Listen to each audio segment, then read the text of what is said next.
कष्ट है जरा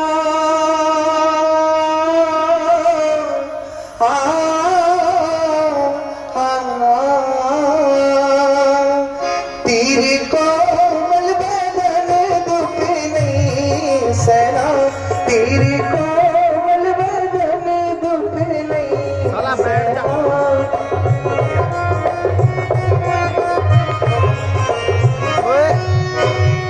दिया मात उपदेश तेरा है याद हमें,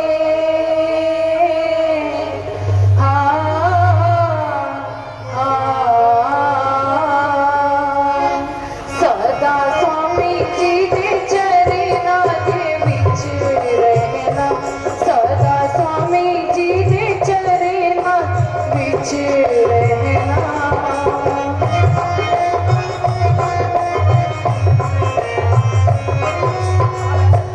सीते जिद न करो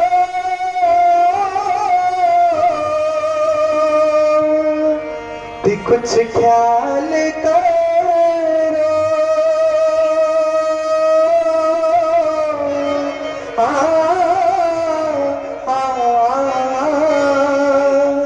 सेवा माता पिता भी तेरा है गहना, सेवा माता पिता भी तेरा है गहना।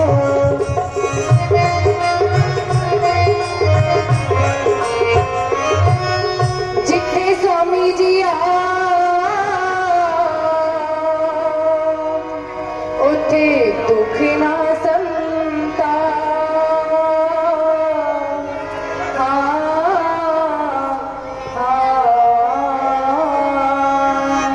ਤੁਹਾਡੇ ਚਰਨਾਂ ਦੇ ਵਿੱਚ ਸਾਮੀ ਹੋ ਕਹਿਣਾ, ਤੁਹਾਡੇ ਚਰਨਾਂ ਦੇ ਵਿੱਚ ਸਾਮੀ ਹੋ ਕਹਿਣਾ।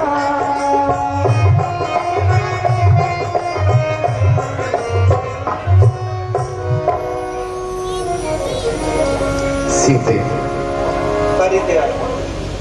उन असहनीय दुखों को तुमने कभी देखा नहीं है। दुख आपके चरणों की सेवा से दूर रहने से बड़ा और कोई दुख नहीं है। जैसे बिना जीव के देह और बिना जल के मछली एक पल भी जीवित नहीं रह सकती, उसी प्रकार बिना रघुवीर के जानकी एक पल भी जीवित नहीं रह सकती। ऐसिया डर जाती हो तुम देख कर तस्वीर को, खींच लाओ इससे ज्यादा तो प्रेम की जंजीर को। कोई बना सकता नहीं बिगड़ी हुई तकदीर को, छोड़ यह सकती नहीं सिंह कभी रघुवीर को। सीते, भावना के आवेग में आगा पीछा नहीं सोच रही हो, वह जीवन बहुत ही दुखदाई है, बाद में पछताओगी।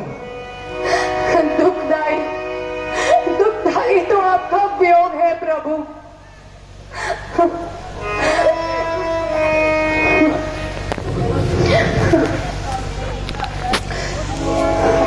केवल सुख और दुख का केवल इतना ही अंतर है, जहां आप है वहां मेरे लिए सुख ही सुख है, और जहां आप नहीं वहां स्वर्ग भी मेरे लिए नर्क के समान है।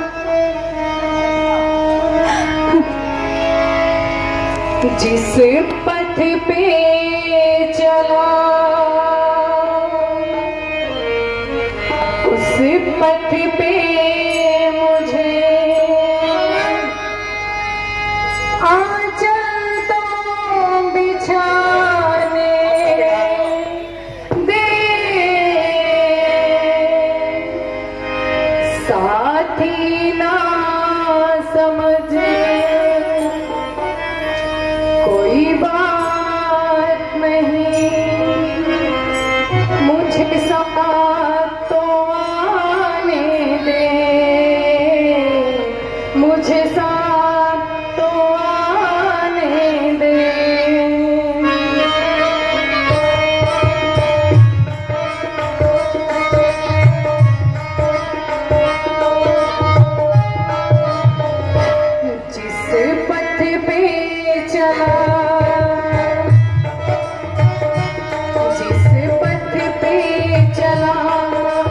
पथ पे मुझे आंचल तो बिछाने दे, साथी ना समझ कोई बात नहीं, मुझे साथ तो आने दे, जिस पथ पे चला।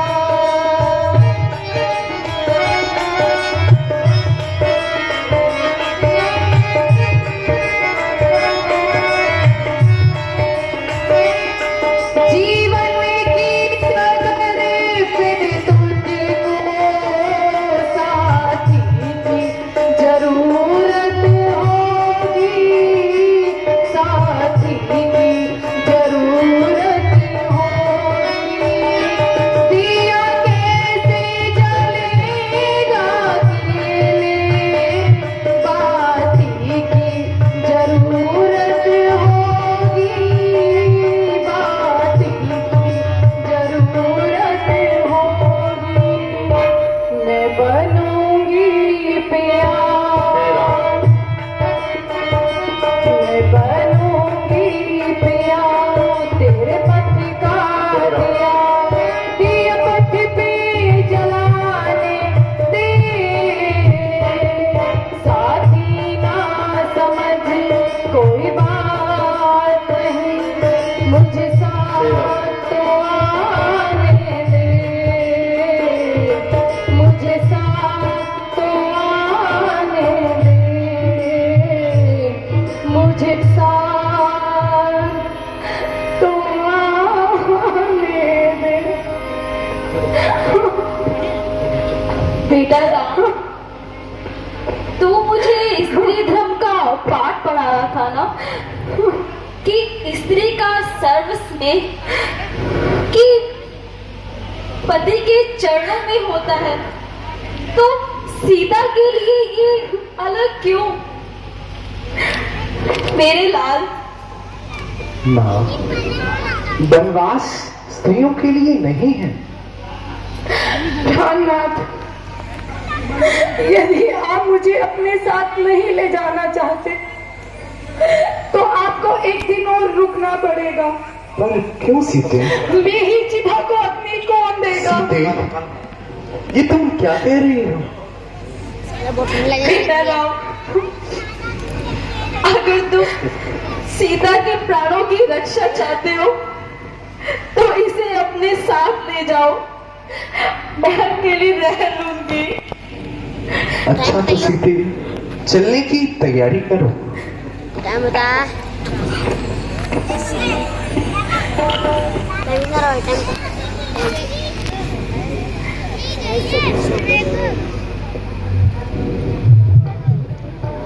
भैया भैया भैया, ये मैं सुन रहा हूँ, क्या सच है कि कहीं के कहने पर महाराज ने आपसे राज छीन लिया, राज छीन लिया? लक्ष्मण, माता के कई को कह करके पुकारना कब से सीख लिया है तुमने? आप बुलाओ उसे माता, मैं उसे माता नहीं बुलाऊंगा, और मैं ये न्याय भी नहीं होने दूंगा। भैया, मेरा ये धनुष केवल शोभा की वस्तु नहीं है, मैं इस धनुष से महाराज की चतुरंगी सेना का अकेला ही सामना कर सकता हूँ। लक्ष्मण, ये महाराज ने क्या समझा कि राम बड़ा विनयशील है, वह चुपचाप सब कुछ सहन कर लेगा। उन्हें नहीं मालूम कि राम के नाम पर मर मिटने वाले लोग चुप नहीं रहेंगे, सारी जनता विरोध कर देगी। और हाँ, जनता की भी क्या आवश्यकता है, उनका ये दास लक्ष्मण अकेला ही महाराज और उनकी पूरी सेना के लिए पर्याप्त है। यदि भरत भी आ गया तो उसे भी छठी का द्योतिया दिला दूंगा। अभी से ही पान की परीक्षा, अभी से इनते पहले खंजर सोल पैदा क्या करेगा, जवाब देगी जवाने। चुप रहो लक्ष्मण, चुप रहो, अनर्गल बातें मत करो। आप बीच में मत पड़ो भैया। अन्याय सहना जितना धर्म के विरुद्ध है, शत्रु वार करे और क्षत्रिय उसका उत्तर न दे, ये उसकी वीरता पर धिक्कार है। जो राज सिंहासन प्रजा ने घोषणा करके आपको दिया जा चुका है, फिर उस राज सिंहासन पर बैठने का अधिकारी कोई नहीं हो सकता, स्वयं महाराज भी नहीं। भैया, आप आपका ये लक्ष्मण यदि मर नहीं गया तो उस राज सिंहासन पर महारानी सीता सहित आप विराजमान होंगे। महाराजा दशरथ और उनके चहेते भरत आपके दरबार में करवट खड़े होंगे। वाह वाह लक्ष्मण वाह, कितना सुंदर चित्र है। पिता हाथ बांधे सामने खड़ा है और पुत्र अपनी पत्नी के साथ आसन पर बैठा उन्हें आज्ञा दे रहा है। आकाश से उतर करके देवता भी आएंगे इस दृश्य को देखने के लिए कि अयोध्या में मानव सभ्यता ने कितनी उन्नति कर ली है। परंतु जब पिता ही अपने आचरण से गिर जाए, अपने धर्मात्मा पुत्र को एक स्त्री के सामने। बस करो लक्ष्मण, बस करो। यदि तुम्हारे इतने ही नीच विचार हैं तो मुझे भैया कहना छोड़ दो और आज के बाद मुझे अपना मुंह ना दिखाना। भैया ये आप क्या कह रहे हैं? मैं आपके बिना कैसे जीवित रहूंगा? भैया आप तो मेरे भगवान हैं। आपके साथ कोई अन्याय करे तो मैं कैसे चुप रहूं? भैया कैसे चुप रहूं? ये तुमसे किसने कह दिया कि मुझ पर कोई अन्याय हो रहा है या मुझ पर कोई अत्याचार हो रहा है? ये बातें जो तुमने कही, अत्याचार तो ये है जो तुम अपने बड़े भाई पर कर रहे हो, अपने पिताश्री पर कर रहे हो। पिता पर? हाँ लक्ष्मण, पिताश्री पर। लक्ष्मण, उनकी पीड़ा को समझते हो, जानते हो कि उनकी पीड़ा क्या है, जानते हो कि उन जैसा धीर और वीर पुरुष आज किस धर्म संकट में है। जो स्त्री मोह में फंसेगा उसकी यही दशा होगी। लक्ष्मण, उनका संकट स्त्री मोह नहीं है, उनका संकट है धर्म। आज एक सत्यवादी राजा का धर्म एक पिता के धर्म से टकरा रहा है। वह सत्य का पालन करे या राजा के धर्म को निभाए, यही समस्या उनके दुख का कारण है। लक्ष्मण, एक राजा ने किसी को वचन दिया कि जो मांगो सो दूंगा, और मांगने वाले ने वह वर मांगा है जिससे राजा को अपने सबसे प्रिय पुत्र का बलिदान करना पड़ रहा है। अब यदि वो वचन को तोड़ते हैं तो ना केवल अपने सुख को नष्ट करते हैं अपितु संपूर्ण कुल की कीर्ति पर कलंक लगा देते हैं। और यदि वचन को रखते हैं तो वह पुत्र जिसके बिना वह जीवित नहीं रह सकते, 14 वर्षों के लिए उसे वन के कांटे और कंकर में धकेल देते हैं। लक्ष्मण, तुम उनकी पीड़ा को क्यों नहीं समझते हो? उनकी अवस्था आज उस घायल शेर की तरह है जो किसी शिकारी के जाल में फंस चुका है, और ऐसे असहाय शेर पर तुम अपने तीर चला करके अपनी वीरता दिखाना चाहते हो। धिक्कार है ऐसी वीरता पर लक्ष्मण, धिक्कार। ऐसे धर्मात्मा पिता के बारे में ऐसा सोचकर भी तुमने पाप किया है लक्ष्मण, जिसका प्रायश्चित हम सबको करना चाहिए, हम सबको करना चाहिए। यदि उन्हें आज अपने धर्म की चिंता नहीं होती तो आज वो इतने दुखी न होते। आज जब मैंने उन्हें असहाय अवस्था में देखा तो मुझे अपने ऊपर गलानी हो आई लक्ष्मण कि मेरे कारण मेरे धर्मात्मा पिता आज इतने दुखी। मैंने अपना कर्तव्य निश्चित करने में एक पल की भी देरी नहीं की लक्ष्मण, क्योंकि पुत्र होने के नाते मेरा यही कर्तव्य है कि मैं उनके सत्य, उनके धर्म, उनकी प्रतिज्ञा की क्षति न हो अपितु उनका यश बढ़े। लक्ष्मण, हमारे जैसे पिता तो किसी को बड़े भाग्य से मिलते हैं, और यदि किसी का पिता दुराचारी भी हो और चाहे संसार उसका त्याग ही कर दे, तब भी पुत्र का यही धर्म है कि वह अपने पिता को भगवान की तरह पूजे। लक्ष्मण, जो पिता की भक्ति नहीं करते, देवता तो क्या स्वयं भगवान भी उनकी पूजा को स्वीकार नहीं करते। भैया, तो क्या माता ककई के इस अन्याय को हम चुपचाप सह लेंगे? लक्ष्मण, ये तुमसे किसने कह दिया? लक्ष्मण, बचपन से लेकर आज तक माता कैकेयी ने हमें कितना स्नेह, कितना दुलार दिया है, वह तुम कैसे भूल गए लक्ष्मण? वह तो निश्चल प्रेम की एक ऐसी पवित्र नदी है जिसमें सदैव ही प्रेम की लहरें उठती रहती हैं। ऐसे निश्चल प्रेम की नदी एक दिन में कैसे सूख गई भैया, ये मेरी समझ में नहीं आता। लक्ष्मण, संसार में बहुत सी अनहोनी बातें ऐसी होती हैं जो मनुष्य के समझ में नहीं आती। अतः अकस्मात एक दिन भूकंप आता है जो मनुष्य के जीवन में उथल पुथल देता है। ऐसे समय में किसी दूसरे को दोष नहीं देना चाहिए, अपितु उसे अपना प्रारब्ध मान करके स्वीकार कर लेना चाहिए। आज जो हो रहा है यह होनी करवा रही है। ये विधना है जिसने माता कैकेयी जैसी स्नेहमयी और पुण्यशील स्त्री को ऐसी बुद्धि दे दी है। यदि ये होनी है तो मैं होनी से भी नहीं हारना चाहता। वीरों के पुरुषार्थ की परीक्षा ऐसे ही आपत्ति काल में होती है। आपत्ति काल में केवल वीरता की ही परीक्षा नहीं होती, अपितु मनुष्य के धर्म की भी परीक्षा होती है। वीरता केवल शस्त्र उठाने को ही नहीं कहते, कभी कभी शस्त्र ना उठाना भी परम वीरता की निशानी हो सकता है। इसलिए इस धनुष को रख दो और इसे मेरे जाने के पश्चात राजा भरत की सेवा में धारण करना। आपके जाने के पश्चात? लक्ष्मण, मेरे जाने के पश्चात। इसका क्या अर्थ है भैया? यदि आप बन जाएंगे तो मुझे भी बन जाना होगा। नहीं लक्ष्मण, नहीं। वनवास मुझे हुआ है, तुम्हें नहीं। मुझे? इसका क्या अर्थ है लक्ष्य? आप ही ने ही तो कहा था कि जो भोग राम भोगेगा वही लक्ष्मण भी भोगेगा। लक्ष्मण मेरी दूसरी अंतर आत्मा है। लक्ष्मण, भरत और शत्रुघ्न भी यहाँ नहीं है। गुरु, माता पिता, सगे स्नेह व परिवारजन, इन सबको कौन सहारा देगा? भैया, मेरे तो गुरु माँ पिता केवल आप ही हैं।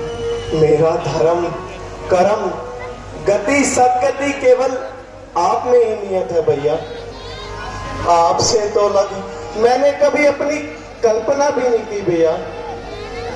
भैया, अगर क्रोध के आवेश में आकर मैंने कोई आपको अनुचित बात कही हो तो मुझे क्षमा करे भैया। मुझे इतना क्रूर दर्द मत दो भैया। मुझे अपने से अलग मत करो, मुझे अपने साथ ले चलो भैया। तू साराज करो, सरताज धरो, तो सजंग नाच जाके की लेना। मैं तुझ चरणा दा सेवक हाँ, मेरे तो पल्ला छुड़ा के की लेना। तो सजंग नाच जाके की लेना, मेरे तो पल्ला छुड़ा के की लेना। ये सुंदर मुखड़ा देख तेरा, मेरे मन में तरस पिया बाई।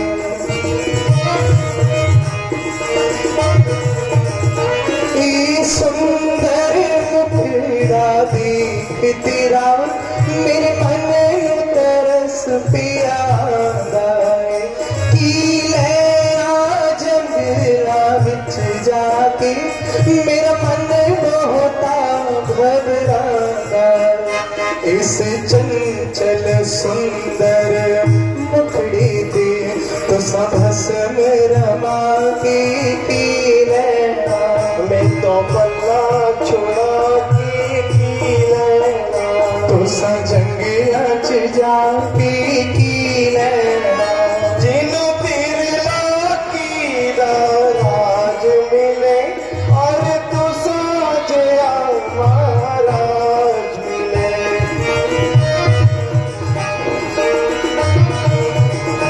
जिनो बिरला की राज मिले और तू साजया महाराज मिले। वीरा नहीं छटना मैं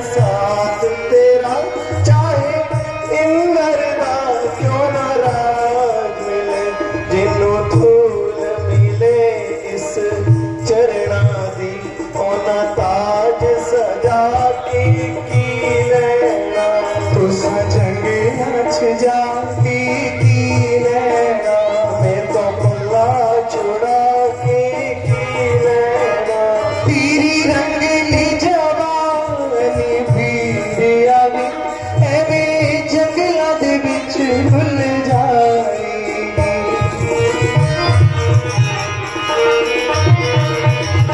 तेरी रंगली जवानी भीड़ आवी एवे जंगलां दे विच भुल जाएगी। ए सुख दी घड़ी जो बीत गई फिर मुड़ के ना वापिस आए।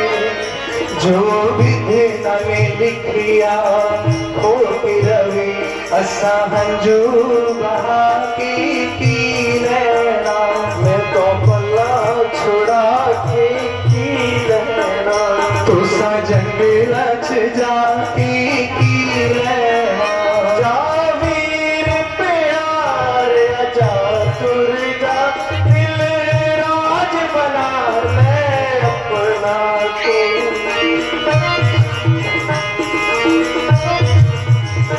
जा वीर प्यार जा तुर जा दिल राज बना ले अपना तू मैं जिंदा रहा मर जावा नहीं लक्ष्मण नहीं, मैं जिंदा रहा मर जावा मैं तो पल्ला छुड़ा ले अपना तो चल प्यार दी जोत जगा लई असा जोत भुजा की लेना। चल प्यार दी जोत जगा लई असा जोत भुजा की लेना। असा जोत भुजा की लेना। असा जोत भुजा की लेना। लक्ष्मण मैं तुम्हें अपने साथ वनों में ले चलूं, परंतु माता सुमित्रा क्या कहेंगी? माता सुमित्रा क्या कहेंगी ये तुम नहीं जानते रघुनंदन। माँ आप मुझे वन जाने से मत रोकना। वनों से तुम्हें क्या लेना है मेरे लाल। तुम्हारे लिए तो जहां वही तुम्हारी अयोध्या है। यदि सीताराम वन में जाते हैं तो अयोध्या में तुम्हारा कोई काम नहीं। बेटा राम, मैं लक्ष्मण को तुम्हें सौंप रही हूँ। माँ आप चिंता मत कीजिए, मैं लक्ष्मण को अपने प्राणों से भी अधिक सहेज करके रखूंगा।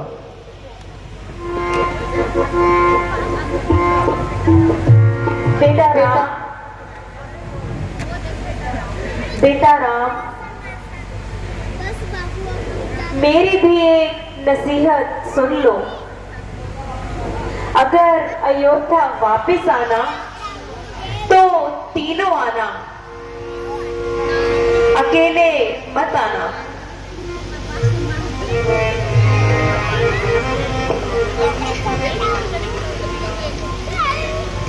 बेटा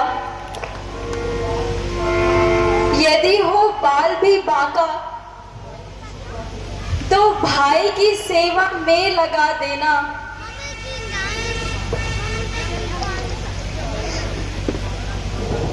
माता जी आपने मेरा मस्तक गर्व से ऊंचा कर दिया। बेटा लक्ष्मण बच्चे ना दिमाग खराब कर रहे मार मेरा सर तो उस दिन ऊंचा होगा जब मैं 14 वर्षों के बाद ये सुनूंगी कि आपने अपने भाई की सेवा में पल पल समर्पण कर दिया। जाओ, मुझे खुशी इस बात की है यदि हो बाल भी बांका तो हो भाई की सेवा में। जाए होड़, तो रघुराई की सेवा में देखना मेरे लाल हो तुम, सदा सच पर अड़े रहना। 14 वर्षों की सेवा में वीरों की भांति खड़े रहना। जाओ खुश रहो, जो खुद जंगल के दाता हैं और पिता तुम्हारे रामचंद्र और जानकी तुम्हारी माता है। अच्छा तो माँ हमें जाने की आज्ञा दें। हो गया, बनवास हो गया।